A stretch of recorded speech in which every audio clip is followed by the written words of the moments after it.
So, if you've ever lived somewhere that seems ordinary but hides something far more interesting when you peel off the layers, then Maa Behan is the movie for you. Suresh Triveni's latest film, which releases on Netflix, is a dark comedy wrapped around a so called murder mystery. But at its heart, it's actually the story of three women who've spent their life being judged by everyone around them for merely existing. The most fascinating amongst them is Rekha, played by Madhuri Dixit. She's a single mother who, at various stages in life, has worked, at a lingerie store, at a cyber cafe, and currently she is working at a liquor shop. She wears bright lipstick, sexy outfits, in this case, sleeveless blouses and very seductively draped saris, and doesn't care much for the society, its rules, as far as the residents of Adarsh Nagar are concerned. So she's practically a local legend who, at various times, is various things for many people. For some, she's an enchantress. For some, she is a homewrecker. For others, she is a witch and possibly even a murderer. And that's exactly where Maa Behan is interested in exploring, not as to who Rekha is, but how quickly people decide who they want a woman to be. The story kicks off when a hysterical Rekha calls her two daughters, Jaya, played by Triptii, Dimri, and Sushma, played by Dharna, Durga, to immediately come home because she's found the dead body of their neighbor, Charitra Kumar Gupta, played by Ravi Kishan, in her bedroom. Now, what was he doing in her bedroom is what the daughters are more concerned with. But she says he turned up unannounced. She pushed him, and the rest is history.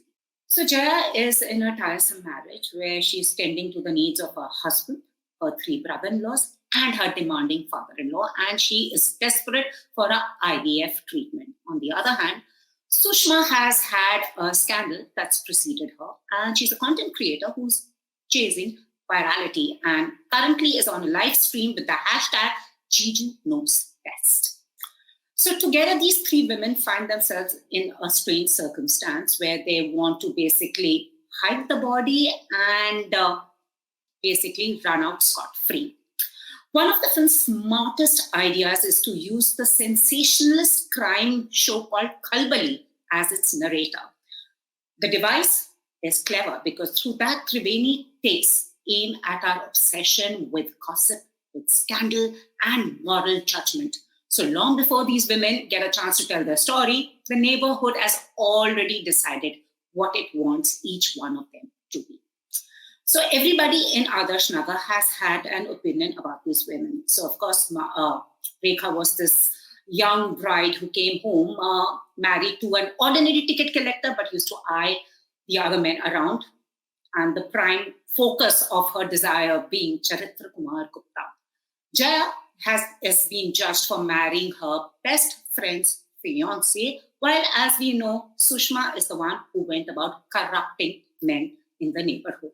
So their home, ironically called Kripa Nivas, which means an abode of blessings, is the most forbidden address. So the film cleverly shows how facts often matter less than perception. So performance-wise, Maa Behan belongs to Madhuri Dixit.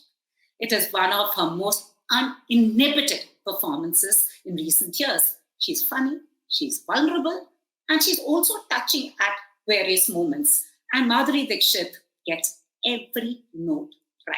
And she's wonderfully supported by Triptii Dimri, who's actually a revelation. She has a comic timing on point. And she also brings an emotional depth. And Dharna Durga is absolutely delightful as the social media obsessed Sushma, because that's exactly what she does in real life, is creating those reels. Most importantly, it's the chemistry between these three women because it seems genuine. They are funny, they are hysterical, and when they want to hate each other, they are extremely relatable. But then saying Maa Behan doesn't tick all the boxes, the second half loses steam. And, the momentum that's built in the first half kind of starts falling apart. The mystery becomes far more predictable than expected, and some of the revelations don't land with the impact they should have. But what's most important about is the film's observation about how society perceives its women more than the murder mystery. And that's, I think, exactly what Suresh Triveni set out to do. So when the plot wobbles, it's the performances that keep the story engaging. So much like Kamari Sulu and Jalsa, Triveni once again focuses on women who are navigating complicated lives while society rushes to label them. This time he packages them around a dark comedy that is funny, sharp, and occasionally moving. So Maa Behan may not deliver on the promise of its mystery, but it succeeds where it matters most. As a story about women who refuse to be defined by society's patterns and perceptions.